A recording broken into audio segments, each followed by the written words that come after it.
Eu sou professora Márcia Moraes, da Faculdade de Informática da PUC do Rio Grande do Sul, e estou aqui com duas colegas, a professora Adriana e a professora Débora, professoras da Rede Marista, aqui da província do Rio Grande do Sul, que vão nos relatar um pouquinho, se apresentar e relatar um pouquinho sobre a história do uso de tecnologias aqui no Rio Grande do Sul. Adriana, queres te apresentar? Obrigada, Márcia, pelo convite. É uma alegria estar aqui participando. Eu sou do Colégio Marista Rosário. Hoje atuo na vice-direção educacional e durante muitos anos na TE, nas tecnologias educacionais da escola. Para mim também é um prazer o convite e prazer dobrado por estar do lado da Adriana, né? A gente trabalhou junto na tecnologia. Eu sou a Débora Conforto e trabalho no Colégio Marista Assunção, no Laboratório de Informática, já há 18 anos. Já tenho uma caminhada grande já com essa paixão pelas tecnologias. Como nós podemos observar, as colegas, bastante envolvidas já, com o uso de tecnologias. Assim, um primeiro questionamento, então, para compartilharmos com os demais colegas que estarão assistindo o nosso vídeo, seria, como é que nós estamos atualmente, no uso de tecnologias dentro da sala de aula? Bom, é sempre um desafio. Eu vejo um crescimento nos últimos 4 ou 5 anos na vinda de tecnologia para dentro das salas de aula.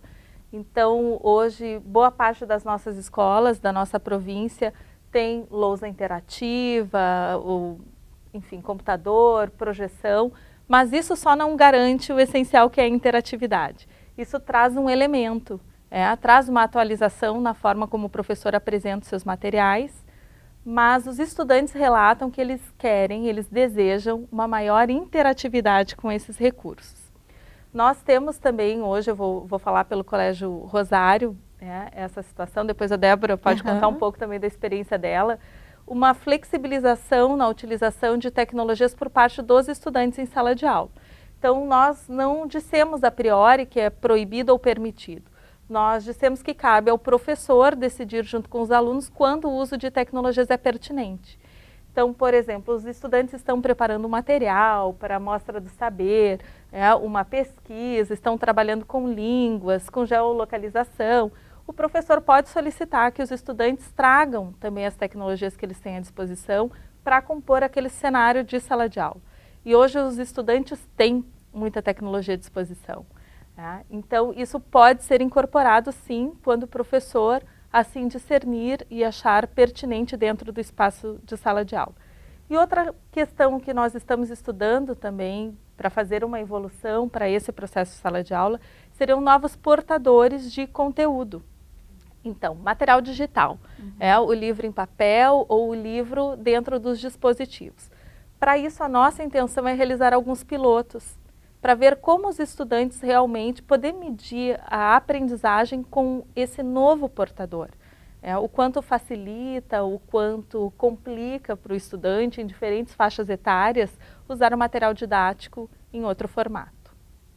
Até assim, vindo ao encontro do que a Adriana trouxe, acho que a Rede Marista vive um processo bastante interessante de espraiar a tecnologia, Então, a gente está rompendo um pouco com aquela lógica, que era a lógica da escassez, Então, em função do agendamento do horário do laboratório, o aluno tinha um encontro, às vezes semanal, ou 2 vezes por semana, então o contato dele com a tecnologia era muito menor. Então, a rede vem agora fazendo uma multiplicação dessa tecnologia na escola. E aí, tu tem movimentos bastante interessantes com a questão da lousa. Por exemplo, assim, o professor de Sociologia na escola fez, trabalhando com imagens, usando a lousa, usou o recurso de gravação da lousa.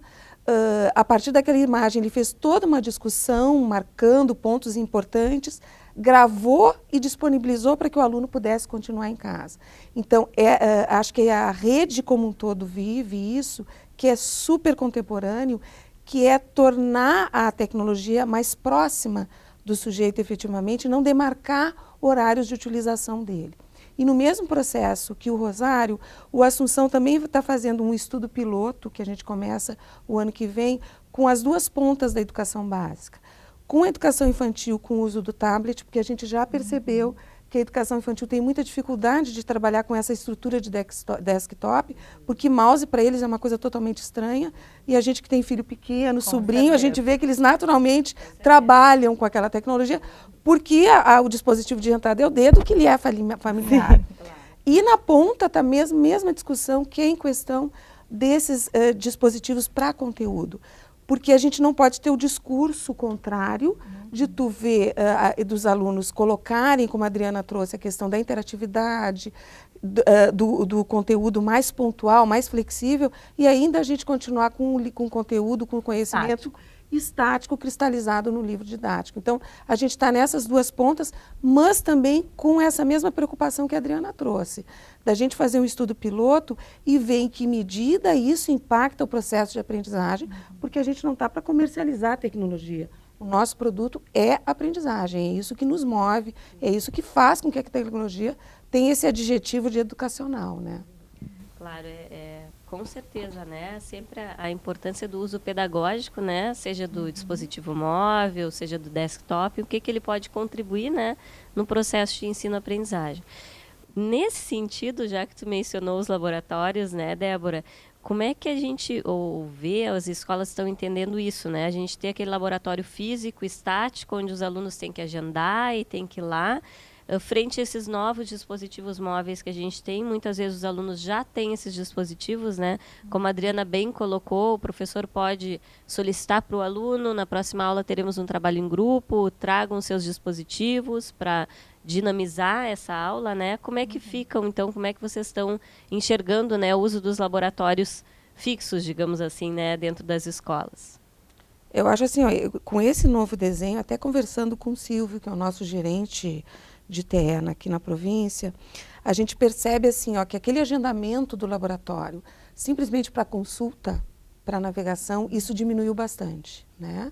Porque a lousa já começa a suprir esse tipo de uso da tecnologia, a busca da informação. Agora, para a produção do conhecimento, né, para quando o aluno vai produzir, quando o aluno vai fazer um exercício de autoria, aí o laboratório ainda se coloca como um espaço para isso, já que a tecnologia não está individualizada ainda na sala de aula. Quer dizer, esse processo a gente ainda está vivendo. Então, eu acho que assim, ó, o laboratório vai lentamente perdendo o seu espaço, né? Aquele lugar eleito para ser a tecnologia, né? O que cristalizava a tecnologia na escola, que quando a gente lá no início vendia a escola, a gente mostrava o primeiro lugar, era o laboratório de informática, isso vai começar a deixar de existir, né? Então, a Adriana agora antes, até na nossa conversa, já trouxe uma tecnologia que está mostrando como essa coisa vai mudar radicalmente. Mas como espaço de produção, eu acho que ele ainda vai ter uma sobrevida enquanto a gente não tiver dispositivos, não só o tablet, mas outros dispositivos que permitam que o aluno exerça a questão da autoria, né? Quem trabalha com desktop ou com notebook e com os tablets, né? Tu sente que eles têm perspectivas de utilização diferenciadas. Então, por isso que eu acho que ainda há um espaço para o laboratório na escola, sim. E na mesma linha, então, que a Débora vinha trazendo, o que a gente percebe é que com os dispositivos móveis, especialmente os tablets, os telefones, que têm acesso à navegação, a instalação de pequenos aplicativos, então o estudante pode assistir um vídeo, uma animação interessante, alguma simulação, mas a interatividade, por vezes, ela tem uma limitação. Ele busca informação, ele troca nas redes sociais, mas os laboratórios hoje, eles têm uma perspectiva ali por estarem, né, com notebooks, com desktops, a possibilidade de instalação de programas de autoria muito mais ricos do que hoje a gente consegue disponibilizar em todos esses dispositivos móveis. Então, a gente tem a possibilidade de trabalhar com edições de imagem numa outra perspectiva, né, dentro de um componente curricular, com simuladores mais complexos, com elementos de geometria também mais complexos, com a própria autoria de textos, né, com uma maior fluidez dentro de um espaço em que me dá uma amplitude maior de trabalho também. Há uma série de elementos, edições de vídeo. Então, nós entendemos que hoje o laboratório tem o seu espaço, como a Débora trazia. Há questões que são supridas pela chegada da tecnologia, dos dispositivos móveis em sala de aula, há outras em que a gente vai precisar de equipamentos mais robustos e talvez o espaço do laboratório ainda permita isso, né, de uma certa forma melhor, mais organizado. E o que a gente observa também é que aqueles laboratórios lineares, ou mesmo em formato de U que a gente tinha, que o U era o máximo, né, Débora? Era o máximo. Quando a gente tinha um laboratório em formato de U. Eles vão perdendo espaço hoje para realmente ilhas de trabalho. Então, esse espaço ele precisa de uma outra dimensão, ele precisa do professor interagindo, ele precisa dos grupos formados, né, dentro dessa produção. A tecnologia não fica fora do mesmo movimento da escola, né? A escola, quando surgiu, era aquela estrutura, uma cadeira atrás da outra, né, a questão do controle. Quando surge aquela questão mais da construção, né, da escola mais progressista, tu já cria uma outra dimensão, né, que aí surge o laboratório. Então, o movimento é muito similar, né? Então, agora, a estrutura de mercado, né, o sujeito que a gente tem que formar para o mundo é um sujeito que tem que saber trabalhar de forma cooperativa, que tem que saber articular com diferentes posições e diferentes opiniões. Então, a estrutura da escola também tem que caminhar para dar suporte a isso, né?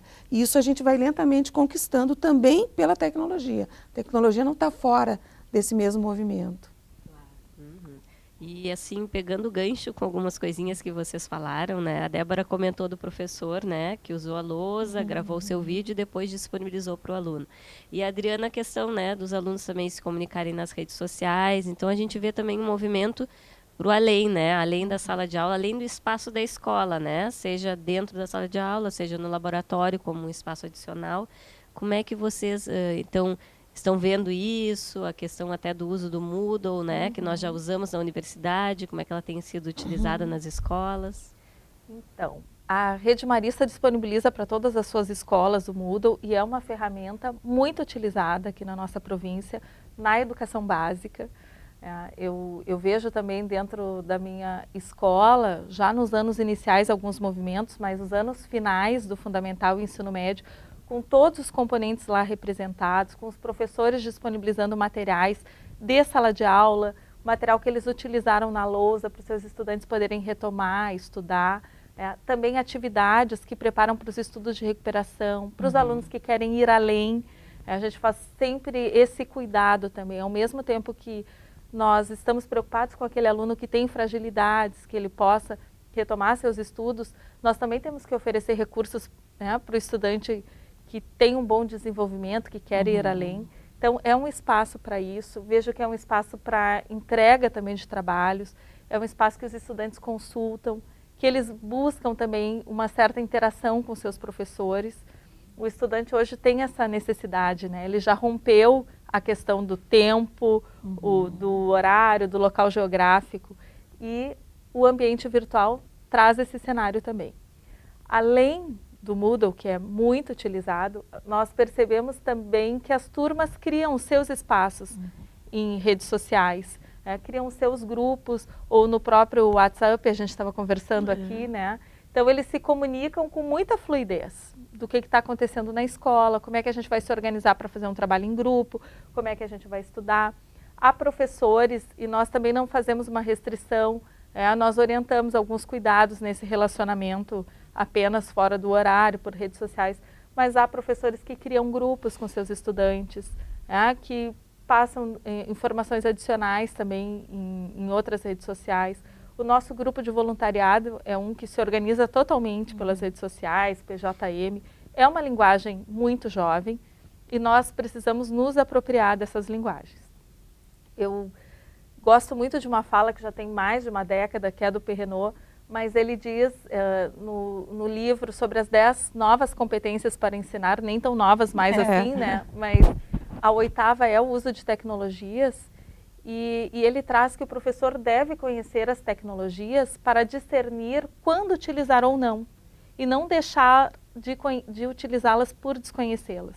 Então, isso sempre me marca, porque nós precisamos de um professor que esteja integrado com as tecnologias, precisamos também de uma escola que favoreça essa formação continuada, de algumas pessoas que possam apresentar esses novos universos para os nossos professores e, na medida do possível, então, também que eles possam ir incorporando naquilo em que pedagogicamente vai ter um fruto, vai ter um resultado positivo com seus estudantes.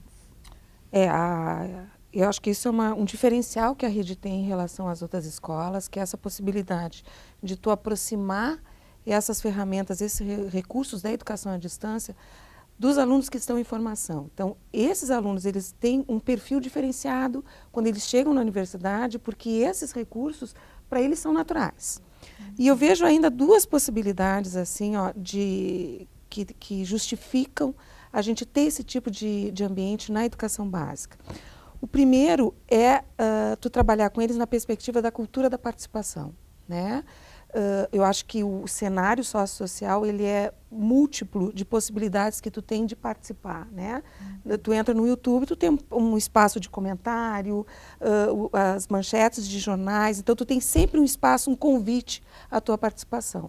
Mas, da mesma forma que tu tem um espaço, se a gente for analisar essa participação, em especial no Brasil, ela é muito desqualificada. Né? Então, acho que a gente pode avançar muito nesse sentido, e esse é um dos papéis da escola, né? De ensinar o aluno, de instrumentalizá-lo a trabalhar de uma forma produtiva com esses espaços de participação. Né? E uma das coisas que eu vivenciei esse ano na escola, com um professor de geografia, foi utilizando um fórum pelo Moodle. Né? Então, ele fez todo o fechamento do trimestre a partir de questões lançadas no fórum.